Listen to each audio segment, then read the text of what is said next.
Yesterday, Sayadaw explained jhana, jhananga, and jhanasiddha. And Sayadaw also explained the Jhanic factors. Each and every Jhanic factor. And Sayadaw also explained that there are 6 Jhanic factors: Vitakka, Vichara, Piti, Sukha, Upekkha, and Ekaggata. Initial application, sustained application, joy, happiness, equanimity, and one-pointedness of the mind. So if the 2 kinds of feeling are counted as one, there will be 5 Jhanic factors. Among the 5 Jhanic factors, one has to work with the first 2. In the practice, the first 2 Jhanic factors, Vitakka and Vichara, initial application and sustained application, is very beneficial and supports the practice according to the text. Practicing Lokiya jhana, practicing in order to gain the mundane absorption, Vitakka and Vichara are supporting the mundane jhana. And also in the practice of Vipassana jhana, Vitakka and Vichara are very beneficial. They are most supportive of the Vipassana jhana. And the people who are learning theory, they translate Vitakka and Vichara in a theoretical usage. And actually the theoretical translation of Vitakka and Vichara does not apply with the true practice. And the theoretical translation is not effective. Vitakka is translated as thought. And in the practice, Vitakka is translated as aiming, directing. So if one translates Vitakka as aiming, directing, it will be more effective. Combining the 2 words, Vitakka and jhana, it becomes Vitakka jhana, aiming, directing, closely, intensely aiming, directing onto the object, so that the noting mind will be direct with the object, and the noting will become concurrent. With the help of Vitakka, the noting mind is concurrent. The noting mind sits onto the object, and one should also exert effort in noting the object. Aiming, directing the noting mind onto the object, the noting mind will be firm on the object. And yesterday Sayadaw gave the example of stitching 2 pieces of cloth together with needle and thread. So in the example, needle is compared to Vitakka, piercing into the object just as a needle pierces into the pieces of cloth.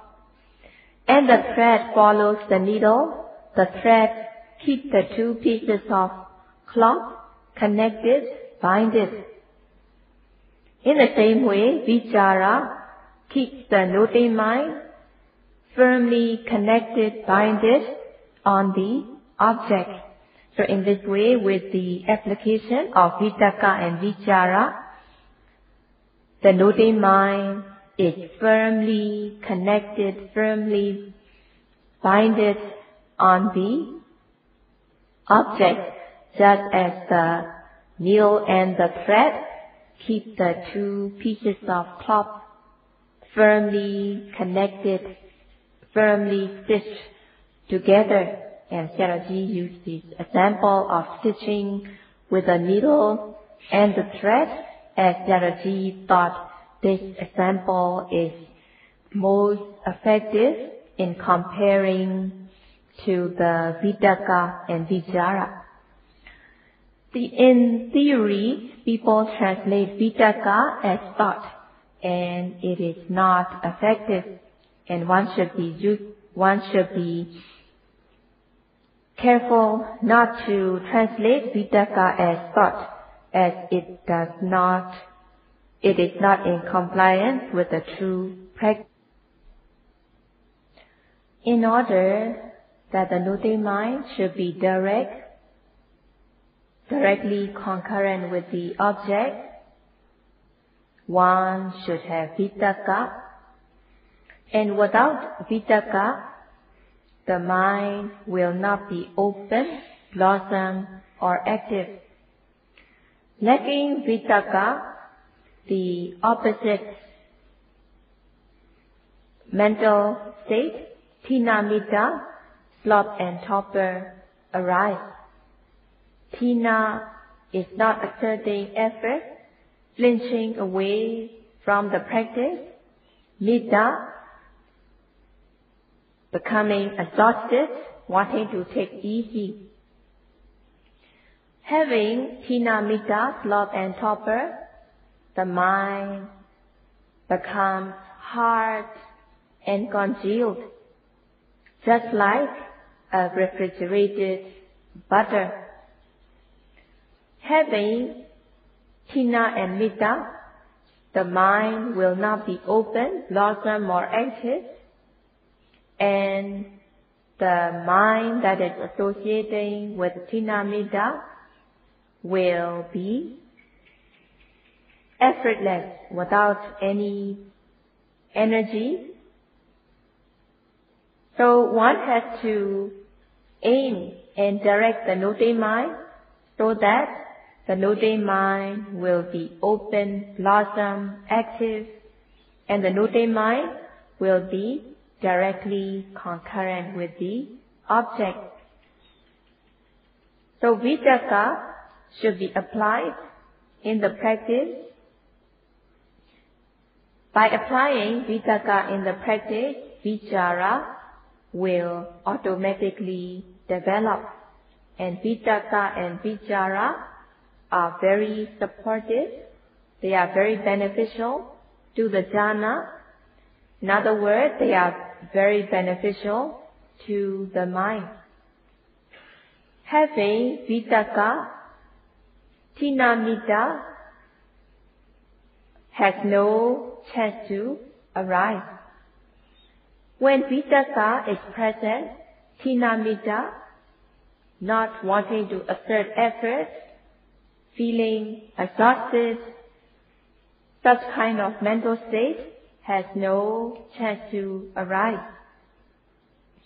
Having Vitakka, the noting mind is firmly connected with the object. The noting mind is direct or face-to-face with the object, and the noting mind becomes open, blossom, active, and fresh.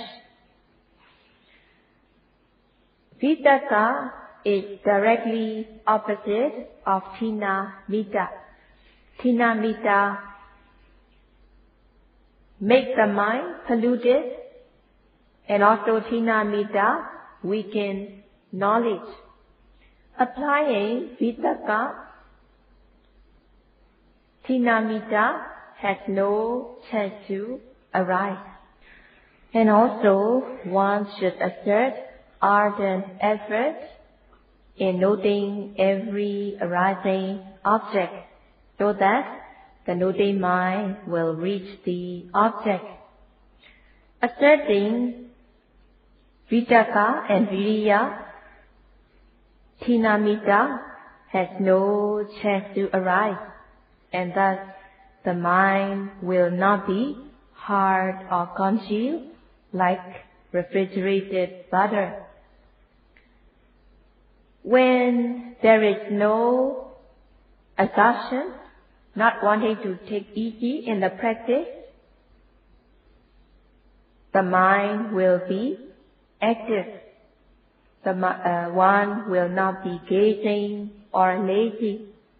Instead, the mind will be active and fresh.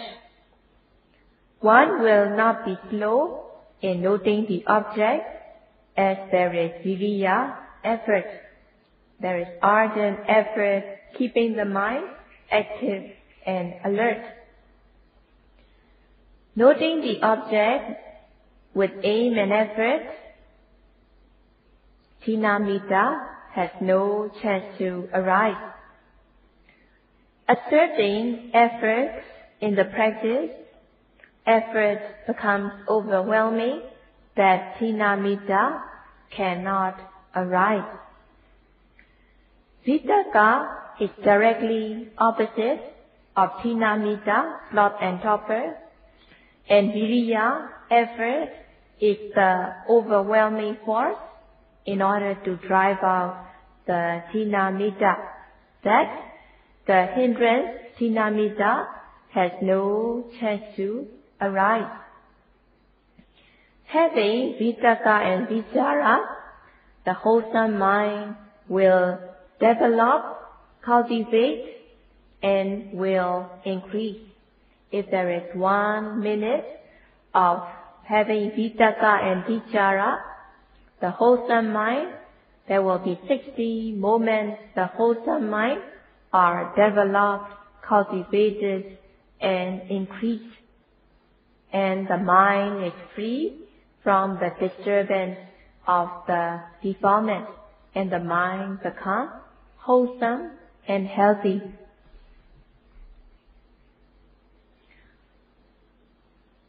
With the force of Vitakka and Viriya,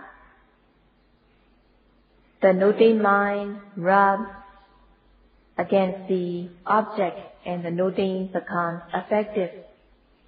Noting rising of the abdomen, the noting mind rubs against the nature such as stiffness, tension, movement, and the noting is effective. Noting rising, at times the noting mind rubs against stiffness, at times the noting mind rubs against tension. So there is no uncertainty, thinking what it is, why is it, how it is. Uncertainty is vicikicca, skeptical doubt. When the noting mind is direct and face-to-face with the object, when the noting mind rubs against the object, one becomes certain. So the hesitation of skeptical doubt has no chance to arise, and the noting mind is firmly binded with the object, and the noting mind rubs against the object, so that vicikicca, skeptical doubt, has no chance to arise, and also restlessness has no chance to arise. Noting the object with effort, the noting mind is firm on the object, and yogi feels happiness and joy by being mindful of the object. So yogi is keeping mindfulness on every arising object, having protection of mindfulness away from the defilement. So yogi gains purity of the mind by being mindful as the protection.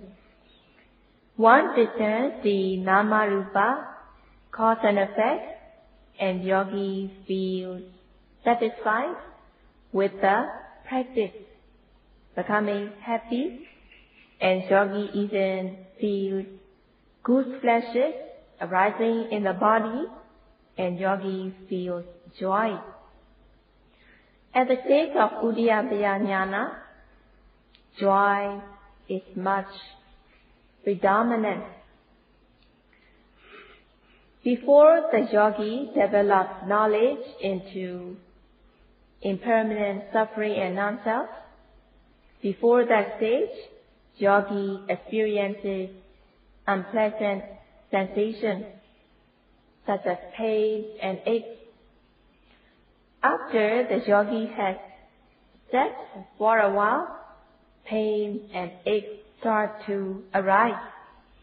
And if the yogi does not note the pains and aches with patience or forbearance, then yogi does not overcome this stage easily. So when there are pains and aches, yogi should note with patience and forbearance without any regard to one's body and life. So in this way, during the sitting meditation, yogi notes rising, falling, and when pain arises, yogi notes the pain. Noting pain without moving, without shifting position, with diligent effort, later on, yogi comes to see the pain itself without the location where the pain is, whether the pain is in the thighs or whether the pain is in the knee or whether the pain is in the buttock. So in this way, noting the pain, seeing the pain itself without the location, yogi comes to discern that there is the pain that is being noted and the noting mind that notes the pain. Noting thus, the pain comes to a dissolution. Yogi sees the disappearance of the pain. So when yogi was noting the pain, yogi feels heavy and burdened. And when the pain disappeared, yogi feels lightness, all of a sudden, and yogi begins to experience piti, joy. So by developing Vipassana Jnana, insight knowledge, yogi gains joy, and it is called piti jhana.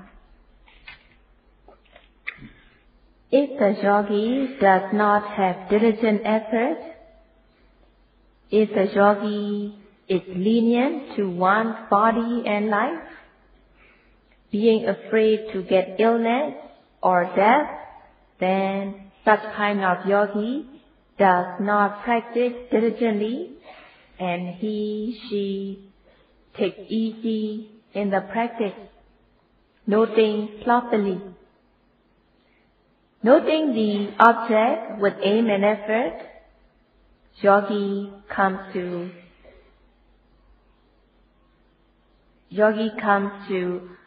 note the pain. The pain is ordinary pain, but when the mindfulness becomes strong, yogi sees the pain in an exaggerated manner. Actually, the pain is ordinary pain, but having mindfulness, it is like looking through a magnifying glass. Something very small that is seen very small with the naked eye will be seen big with a magnifying glass. In the same way, the pain is just ordinary pain, but being mindful, the pain is seen as big, as if like looking with a magnifying glass.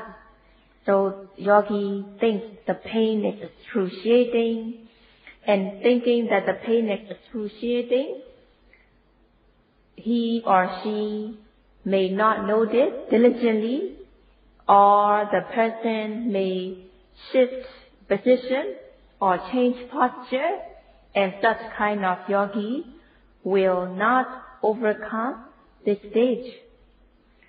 So some of the yogis who are cowardly, when they face pains and aches, they don't even want to see the cushion where they have to do the sitting meditation, and they think they are wasting their time, they think they are making themselves suffer, and such kind of cowardly yogi start to pack up and go. So yogi should know the pain without any regard to one's body and life, and yogi will overcome this stage. So in the beginning, yogi does not want the pain to arise, but when the yogi gets to the stage of overcoming the pain, yogi feels happiness and joy. At this stage, yogi will no longer be lazy to practice. Laziness has no chance to arise. And piti, joy, keeps the yogi going. So when piti arises, there will not be dissatisfaction or dislikes. And having piti, joy, the opposite mental state, will have no chance to arise. In the beginning of the practice, the opposite mental state arises so that piti could not arise. But practicing diligently, overcoming the difficulties and pain, yogi experiences piti, joy, and it is called piti jhana. If the yogi is not able to note the arising object, if the yogi cannot overcome the stage of pains and aches, then yogi feels discouraged, dissatisfied, angry, and there will be no peace at all. Having piti, joy, peacefulness automatically follow. And having peacefulness, there will not be distraction. The mind will not scatter, or it will not be restless. So having happiness and joy, there will also be peacefulness, and the mind will be calm. Having happiness and joy, having the happiness, there will be sukha, and there will not be distraction or restlessness. Having sukha, happiness, the mind will not be distracted, or there will not be worry. So in this way, sukha, happiness, is directly opposite of restlessness and worry. When sukha is present, the nirvana, hindrance of uddhacca, restlessness, and kokocca, worry, has no chance to arise. And in this way, restlessness and worry will be dispelled, having sukha. There is pleasant feeling with happiness, and there is pleasant feeling with equanimity. The pleasant feeling with happiness is not as good. The pleasant feeling with equanimity is better. At the stage of udayataya jnana, there is happiness, and thus the mind will not be as calm. Developing higher knowledges, the mind will be balanced, the mind will be in equilibrium, in neutral feeling, and there will be equanimity feeling. And it is also, equanimity is also one of the Jhanic factors.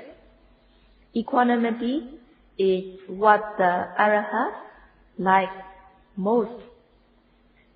Having equanimity, there is no fear, no liking, and the mind is in the balanced state. Whatever the mind encounters, whichever thing the mind encounters, the mind will be in the state of equilibrium.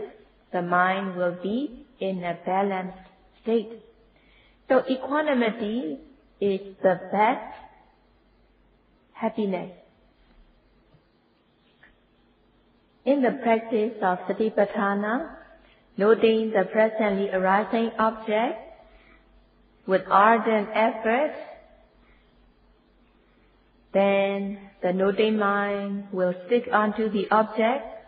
Sati, mindfulness, will be of good quality mindfulness, and the mind will be calm and collected, and there will be samadhi, concentration. When the Jhanic factors, Vitakka, Vichara, Piti and Sukha, initial application, sustained application, joy and happiness are involved, then the noting mind falls calm, collected, unified, moment by moment, and Khanika Samadhi, momentary concentration, strengthens. When Khanika Samadhi, momentary concentration, strengthens, Kama Chanda, sensual desire, has no chance to arise. There will not be wanting to see good things, wanting to hear good sounds, and so on. And thus, Kama Chanda, sensual desire, has no chance to arise when there is momentary concentration. So, the noting mind falls calm, collected, unified on the object, continuously, moment by moment, and thus the mind will be free from the disturbance of sensual desire, and the mind will be extremely pure and clean. And with ekaggata, one-pointedness, Kama-chanda, sensual desire, has no chance to arise. Ekaggata, one-pointedness, is opposite of Kama-chanda, sensual desire. By being mindful of the presently arising object, the nirvana hindrances are removed. When the nirvana hindrances are removed, yogi experiences pamoja, minor form of joy. And in other words, it is called dobala piti, weaker form of joy. So at this stage, yogi feels something draping onto the whole body, and at times yogi feels levitated.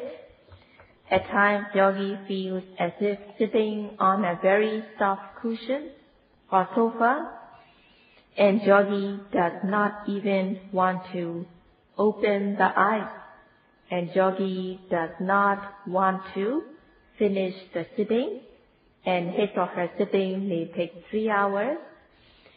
It is at the stage where there is balava piti, stronger joy. Pamuditassa piti jayati, the person who has minor kind of joy will also develop stronger form of joy. At that stage, there will not be any restlessness or worry. Both the mind and the body will be tranquil and peaceful, and yogi feels lightness. The body and the mind becomes tranquil, and there will also be happiness.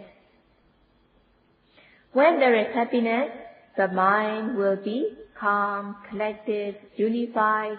There will not be distraction. When the yogi, noting mind, becomes calm, collected, unified, then yogi will discern correctly yogi will discern nama and rupa, cause and effect, and the characteristics of impermanent suffering and non-self. Discerning impermanent suffering and non-self, yogi develops Vipassana jnana, insight, knowledge, and the jhana, the absorption associated with Vipassana jnana, is called Vipassana jhana. And tomorrow Sayadaw will explain how Udiyataya jnana is developed. Sadhu, sadhu, sadhu.